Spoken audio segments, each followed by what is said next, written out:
Roho yangu inaniuma sana mke wangu. Mke wangu nakupenda mke wangu. Na huku kilichokuleta nini mke wangu? Na yamekukuta ni yapi mke wangu?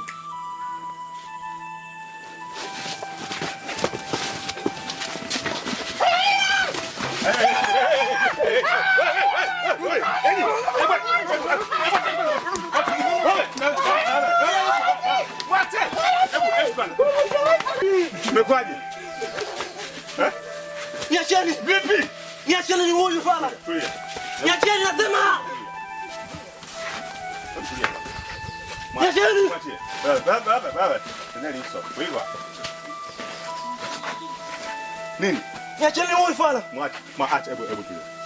Tulia. Tatizo nini? Ana nkiona debe nanga mkia ng'ombe shinga na kunya ng'ombe mia. Nanga mkia ng'ombe mia nkiona afa aliza kulizingira nkione. Kai kondo kwa ni majaliwa. Utungwa. Nakeleka Mungu nikuli. Na kweli ninavyokuambia yani utafungwa. Mwachie Mungu. Sawa? Sinjo ndo kwa nalikulomba. Anakuomba. Utanima leo na neno Msukuma. Basi. Basi baba. Nakujua Msukuma. Ole Msukuma gete lakini mambo yake. Lomba goya mwitonje hano ya hana malone. Yani unalefa azo hapo nati wenu na lukubula kage. Basi. Utakuja kufungwa baba. Ukitamchinja mtoto atakuwa balaa hapa katika kambi. Pole sana. Pole mwanangu. Tuwe makini hapa kambini jamani. Inakuwaje? Kwani mpaka mapia mtu? Kwani kuja kama Majaliwa? Tuna bwana matatizo jamani. Tolu yuko na matatizo. Hata mimi sielewi kwa wapi. Baba. Naomba umsamehe Tolu. Santa mtamsameheje mzee? Mtu amediriki kulala na mke wangu. Nasema hivi. Kasemaje huyo? Mwachie Mungu. Mungu ndo atakulipia kwa hilo alilofanya. Alifanya makosa kama hivyo umeona, kamchukua mke wako Mungu amwadhili. Siku zote Mwenyezi Mungu amfiki mnafiki. Kafanya siri, hatima yake imekuwa dhahiri. Kabana shetani katoka nje.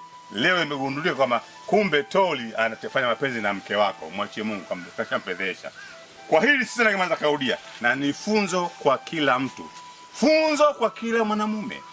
Mke wa mtu sumu. Mwenyezi Mungu anatoa kama hivyo unaona kamchukua mke wa mtu kapanda shetani. Hatima yake yamemkuta. Pole sana. Nani mke? Mama.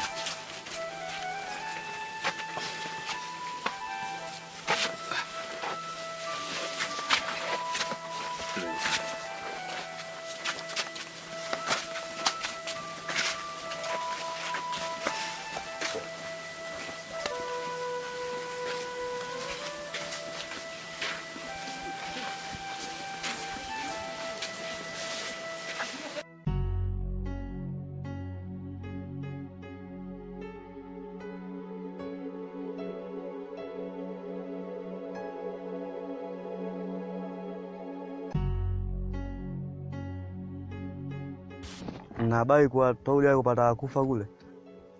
Yule bado. Kwa hao wake za watu, ipo siku atamfanya mshikaki. Afu jamaa jinsi alivyobadilika mimi wala sijaelewa lo. Mbona mwanzo alikuwa mtu safi tu? Ila yule kilichokuja kunichanganya pombe na bangi zile. Jamani ndoto zake ndo zimeishia pale. Malengo alikuja nayo sio kabisa na anatimiza. Ndugu yangu ile mzigo ina ndani.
Ndio ndugu yangu, kumbe wewe sio muelewa. Nilikuwa nakwambia kila siku tufanye tulichokifuata. Mwenzangu nielewe. Tazama tukio lililotaka kukukuta siku ile. Uhai wako ulibaki theluthi tu utoweke. Badilika ndugu yangu. Ukiwa ugenini unabebwa na tabia zako. Sasa nimekuelewa.